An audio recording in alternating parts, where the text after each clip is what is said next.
supplies. For donations or assistance about the pantries, please contact Associate Dean Tenuto at jtenuto@camdencc.edu for food distribution. The marketplace is stocked with monetary and food donations by our college community. You can donate through the marketplace's Amazon wish list, through the foundation, or by stopping by as well. Please consider donating.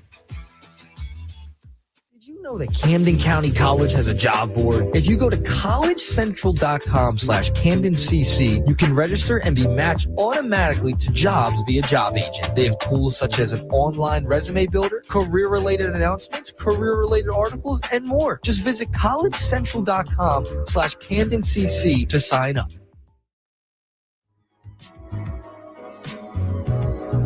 Did you know we have a fully equipped fitness center right here on the Blackwood campus?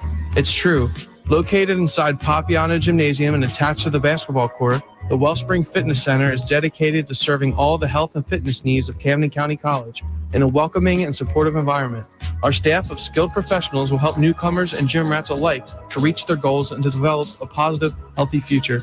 Open Monday through Friday, it is free of charge to all students, college personnel, and alumni with a current ID card. Free services include complimentary fitness assessments, exercise technique instruction, and workout programming advice. Stop paying for an out-of-the-way gym membership. Pop in and check it out today.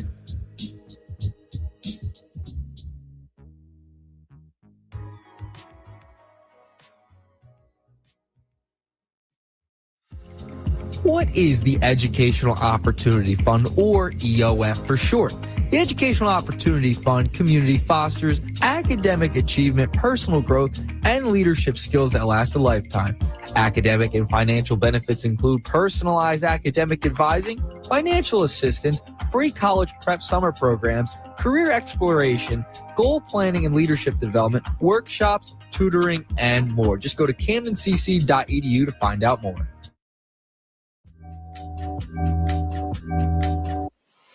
If you are looking to get more involved on Camden County College's campus, there is a way to do that. You can call 856-227-7200 extension 4374 or go to camdencc.edu/student life and clubs and organizations for more information. That is to get involved on campus with student life and activities.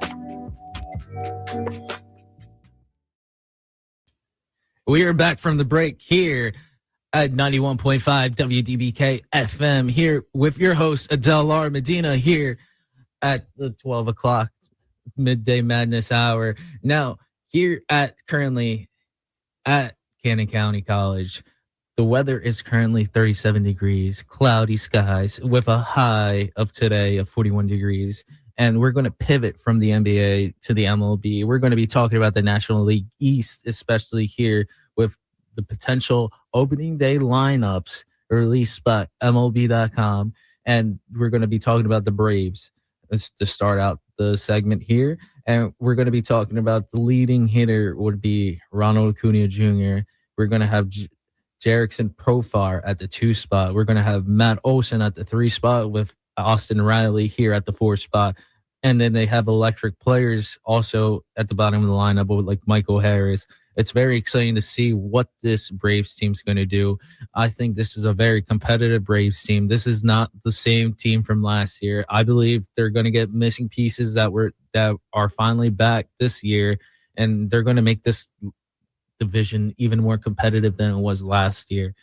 They also have players like Mike Yastrzemski off the bench available at any point to DH during the games. And it's very interesting to see. He's a phenomenal hitter. We've seen him win titles at other places like Kansas City.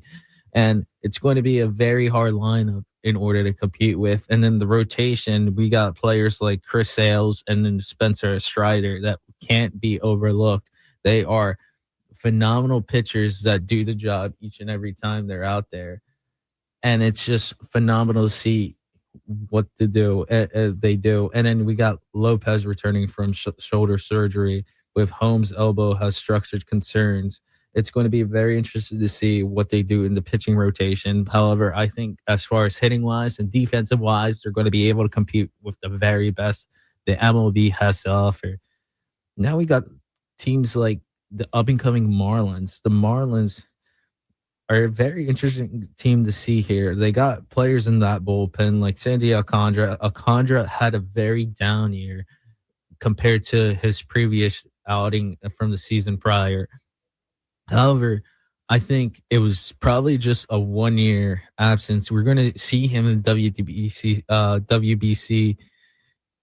with the Dominican Republic, and it's going to be very interesting to see how he performs with the Dominican Republic. If he has a fantastic showing, the Marlins might have their ace back and fully ready for the upcoming season. It's really great to see. And not only that, they have phenomenal players like Otto Lopez, and then they also have Kyle Stowers that had a fantastic last year. And especially because in the middle of the summer, they had a very good win streak going on. I can see this Marlins team being something of like a Moneyball lineup that we've seen in the Athletics with obviously teams prior that they had, famously the one in 2001, and 2003. But ultimately, I think this team all around is going to be a phenomenal team to see. And it's very exciting to see what this Marlins team does in the division, especially if they happen to make any noise. Then we get to the New York Mets. Their hitting cannot be overlooked. It is just phenomenal from top to bottom. You start out with Puerto Rico's very own Francisco Lindor. We get the Dominican Republic's very own Juan Soto, and we got Bo Bichette added to the lineup of those two dangerous hitters. And then we also have at the 4th spot Jorge Polanco. I am very excited to see. Obviously, they lost big pieces like Peter Alfonso, and they're trying to replace him. Brandon Nimmo is also gone from the team. It's very interesting to see, but you cannot overlook those 4 hitters. They are just phenomenal hitters from top to bottoms, and they can also play fantastic defense. And Juan Soto, the $1 billion player, they paid him the big bucks for a reason, and we're going to see it this season coming up as far as his return. From last year, he had a very average year compared to what we've seen him be capable of doing, and I'm very interested to see how the Mets do, especially now that they added a few more people to the rotation. And I'm very interested to see what they added. Nolan McLean is coming back from his previous outing from last year.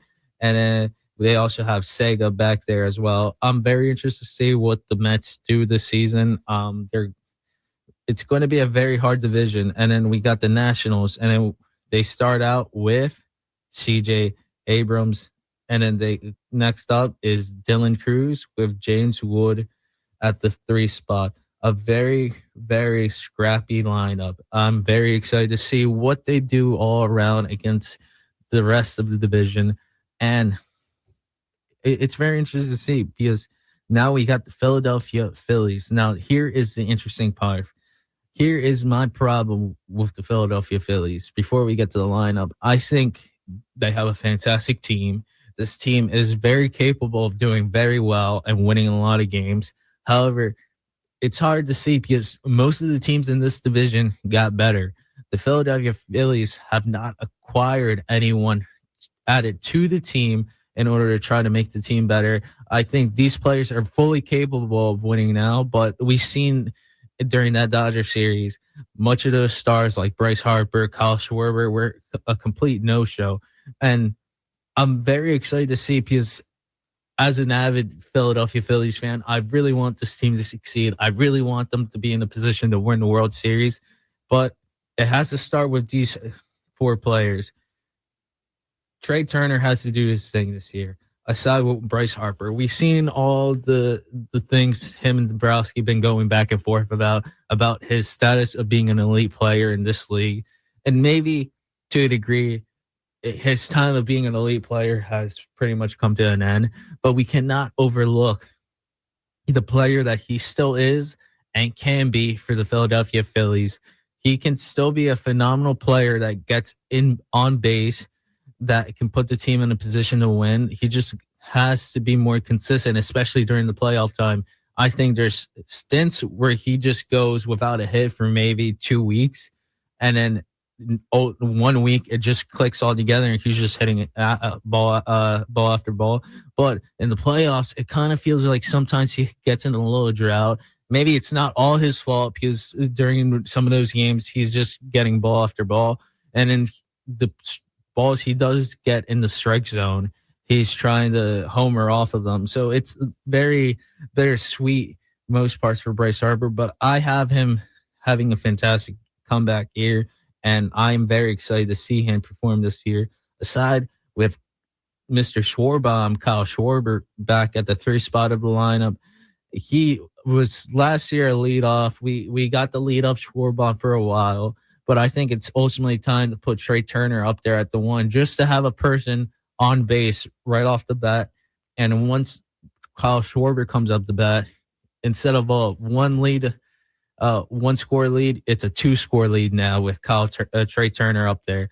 And then we have Alec Boehm. That his impact for the Phillies can't be overstated here. I think there's stints where he does phenomenal, similar to Harper, but he has more inconsistent showings, both defensively and offensively. And I think it's a make or break year for Alec Boehm. I think ultimately, if he's not early on, if he's not getting the job done, I think it's time for him to move away from Philadelphia and the Phillies look elsewhere at that third base spot. And then we got the rest of the outfield, but ultimately the key player for the Philadelphia Phillies that I'm very interested to see here is Justin Crawford.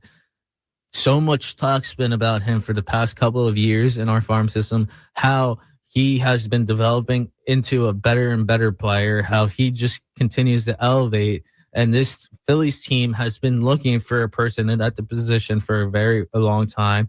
And it looks like maybe they got the answer with him. Right now, I'm not looking for a phenomenal all-star showing, but I want him to see plays that could potentially be future plays and all-star plays in the near future. And it's going to be very interesting. And then we got the rotation here with Christopher Sanchez, day 1, probably being our ace right here. And then we got Jesus Luzardo at the 2 spot with Aaron Nola at the 3, Taijuan Walker at the 4, and the very anticipated pitcher from the Philadelphia Phillies farm system, Andrew Painter. It's going to be phenomenal to see what Painter does for the Philadelphia Phillies. He was at one point ranked the number 1 prospect of all baseball.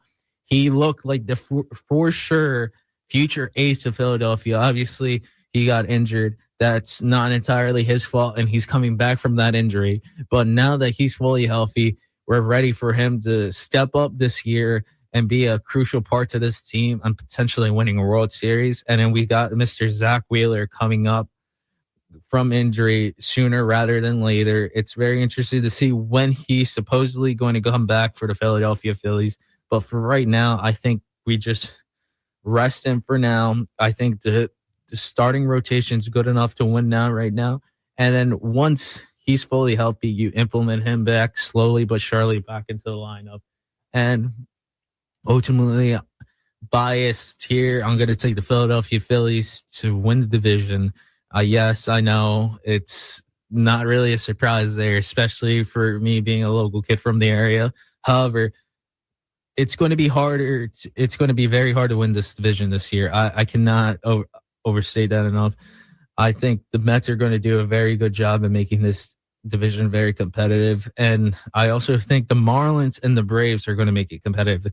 I think the Marlins are going to be a very scrappy team that no one's really going to see coming, but I think they have pieces defensively, offensively, and even in the pitching rotation that could make some noise. And then the Braves are coming. There's a lot of players coming back from injury, a lot of good pitchers like Spencer Strider on that pitching rotation that can make a very much competitive division. I'm interested to see this all together, and it's going to be a very interesting time to be here, a baseball fan moving forward. And we do have a text line here. It's WDBK, text line 856-345-9325. I repeat, 856-345-9325. And tell me who you think will be the last team standing in the MLB and who will ultimately win the World Series.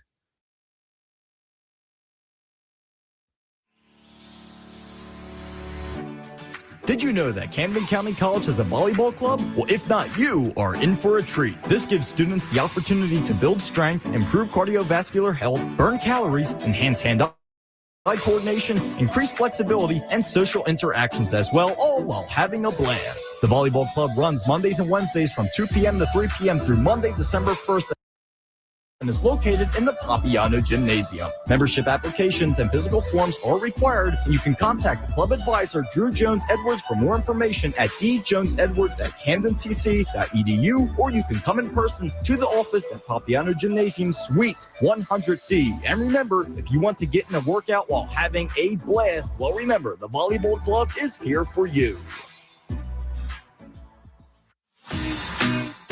Did you know about the TRIO Student Support Services Program? The federally funded TRIO program is designed to enable low-income college students, first-generation college students, and students with a documented disability to stay in college until they earn their degree or transfer to a four-year institution. The Student Support Services Program at Camden County College will assist students with basic college requirements, provide opportunities for academic development, and motivate students towards the successful completion of their associate's degree or transfer to a four-year college. Student Support Services will provide academic and career advisement, tutoring assistance, completion of financial aid forms, and much more. Contact TRIO at 856-968-1335. You can also email them at studentsupport@camdencc.edu. The location to find out more information about this program is on Camden County College's Camden campus, located on the second floor of College Hall. The TRIO Student Support Services Program, where the students are destined for success.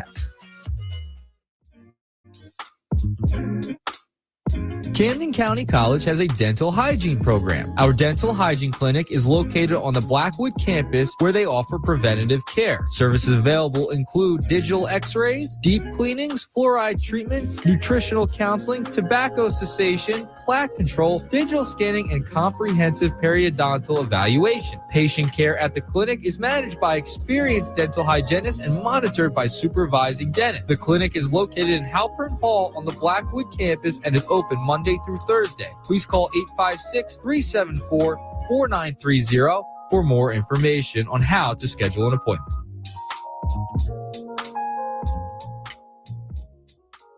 Did you know that Camden County College has a food pantry? Camden County College has food pantries open to assist students in need of food and various supplies. For donations or assistance about the pantries, please contact Associate Dean Tenuto at jtenuto@camdencc.edu for food distribution. The marketplace is stocked with monetary and food donations by our college community. You can donate to the marketplace's Amazon wish list through the foundation or by stopping by as well. Please consider donating.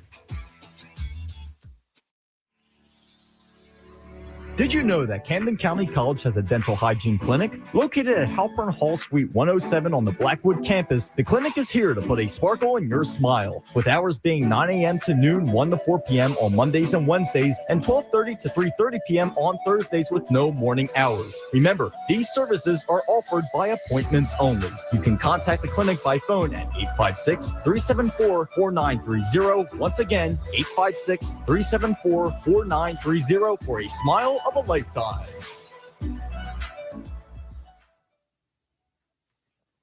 We are back here at 91.5 WDBK-FM at the Camden County College, here with Edel, Lara, Medina. We recently just talked here about the MLB lineup, and as far as the All-Star weekend as well, we're going to pivot to the NFL draft coming up. This is going to be a very exciting time. The NFL draft is going to be in Pittsburgh, PA. The first time it's ever been hosted the event before. And right now, the Las Vegas Raiders have the number one pick here in the NFL draft. And this is a surprise to no one. I believe Fernando Mendoza, quarterback out of Indiana, is going to go number one. It's going to be very interesting to see how Fernando Mendoza does in the NFL. We've seen the amazing story he had this year where he started out with California, then he transferred over to Indiana, and he did what no one thought anyone could do, which was win Indiana a national championship. Once prior, the most losingest program in the NCAA becomes a national championship, what feels like overnight, with the acquisition of Coach Kurt Signetti and his coaching style. What we've seen from year one to year two cannot be overlooked, how phenomenal of a coach he's been as far as Indiana. And then also how great Fernando Mendoza was for Indiana, Heisman Trophy winner at that. I think he's going to be a phenomenal quarterback. It's going to be very interesting. I do think he has the tools to be a very successful quarterback. He's a old school quarterback. You can see it through his press conferences and everything. He basically said that he sees the game sort of like a puzzle, and then he's just trying to figure out the pieces in order for him to complete a pass, which is an interesting way to look at the game here. And then he says that drives his competitive spirit. And listen, with an organization like the Raiders, he's going to need all that spirit you can have. As the Raiders, for what feels like it's been for almost 2 decades, have just been in obscurity. Here, we haven't seen them really have a phenomenal showing since 2016 with Derek Carr and Jack Del Rio as the head coach. And prior to that, they really haven't made any noise prior to that Super Bowl loss. They lost against Tampa Bay, where John Gruden and Derek Brooks, Warren Sapp came out on top. And right now, the way it's constructed with currently Clint Kubiak becoming the new head coach, I think this team maybe won't win now right off the bat, but I think they have the tools to be very successful in the future with Fernando Mendoza, especially if he develops well into an NFL quarterback. He's got Brock Bowers on the middle of the field, and then the always dangerous Ashton Jeanty on the backfield that can do big numbers. I think for the most part, they need to focus on the offensive line and trying to get protection for both Jeanty in the run game and as well as Fernando in the passing game. And I believe this offense can be very, very dangerous and very exciting to see in the NFL. Now we're going to just pivot around to the 5 spot. The New York Giants select number 5. Right now, I have them selecting Caleb Downs. I think John Harbaugh is going to want to develop a very do-it-all type of safety he's had in the prior years he's had coached before, especially in Baltimore, where he had Kyle Hamilton that pretty much ran a lot of the similar type of style Caleb Downs did in college for both Bama and Ohio State, where once in certain packages in the nickel package, he kind of played linebacker, and then during two safety formations, he was back up top. I think he's a do-it-all type of safety, and I think this would be a fantastic selection for the New York Giants, especially for them trying to be competitive in the NFC East this year. I think the offensive side of the football is going to be very exciting to see. It's only can the defense be as competitive as the offensive side, and I think this Giants team can do a lot of damage moving forward, especially now with stability at the coaching position, stability at the quarterback position, and I think all the pieces are falling right where they're supposed to at the right time, and it's very exciting to see what this team does moving forward. We're going to pivot around back to the 7th spot here with the Washington Commanders. I think they take a Carnell Tate, wide receiver out of Ohio State. I think he's just been a phenomenal wide receiver in college. I think the Commanders were looking for that number 2 receiver behind Terry McLaurin this year when they traded for Deebo Samuel from the 49ers. However, I don't think he really fits the system. I don't think he was really happy with how he was in the system and implementing plays during his time in Washington. That's why rumors are saying he's probably going to go back to the San Francisco 49ers, which leaves a gap at that 2 spot at wide receiver.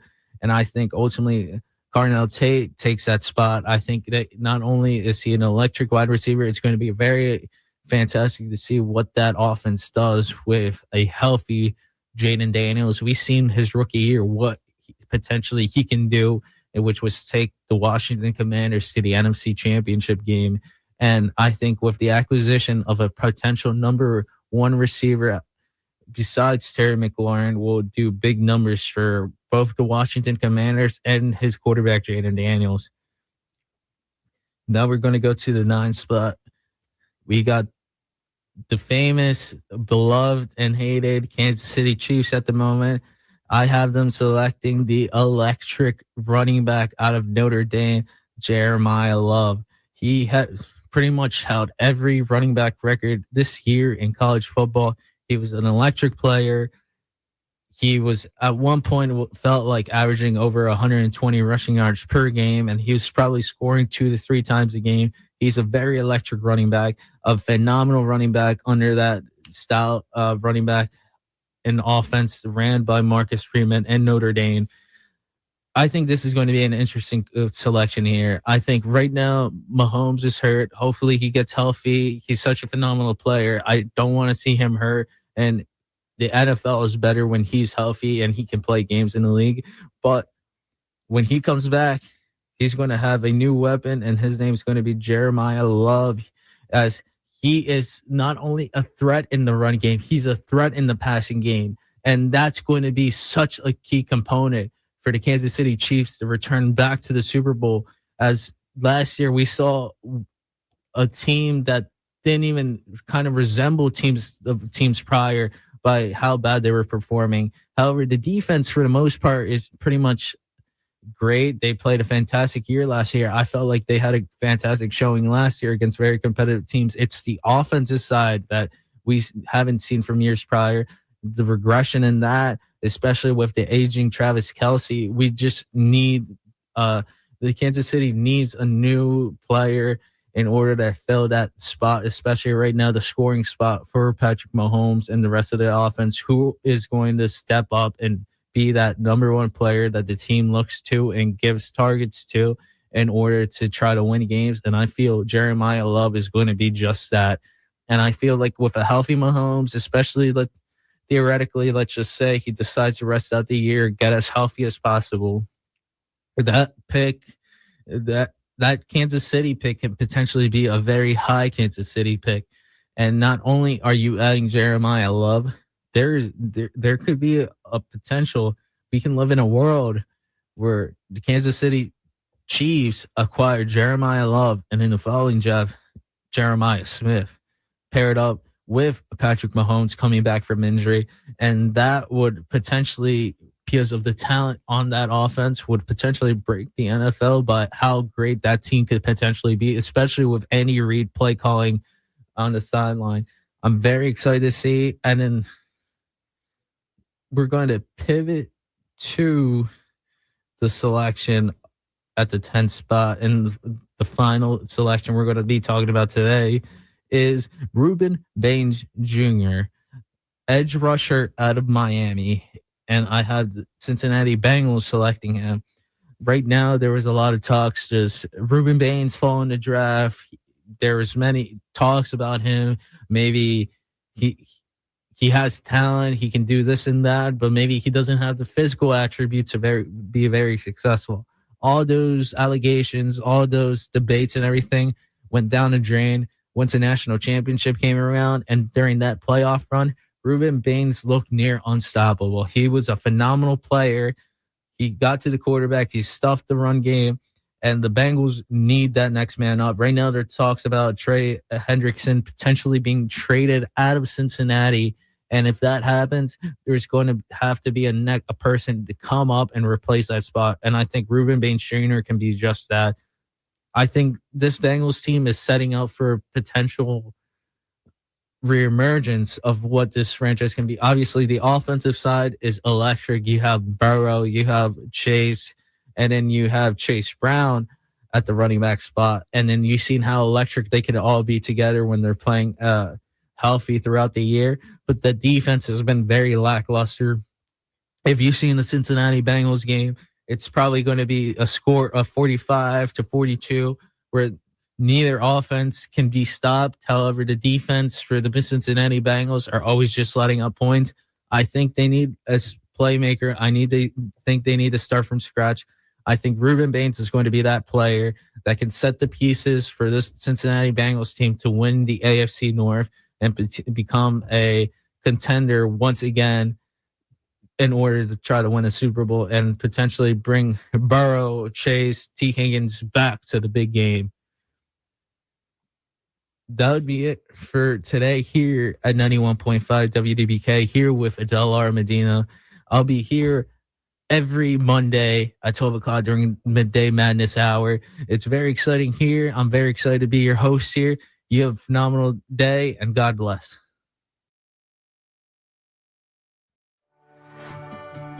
Camden County College Tutoring Services. We are here to help you succeed. Do you want a little extra support to boost your confidence and grades? Camden County College is here for you. Our tutoring services offer personalized guidelines to help you master your coursework, achieve your goals, and stay on track to graduate. Find us on the second floor of Wolverton Library at our Blackwood campus and in the Student Learning Center on our Camden campus. We also offer remote and limited online tutoring options for flexible support wherever you are. Our dedicated tutors are here to empower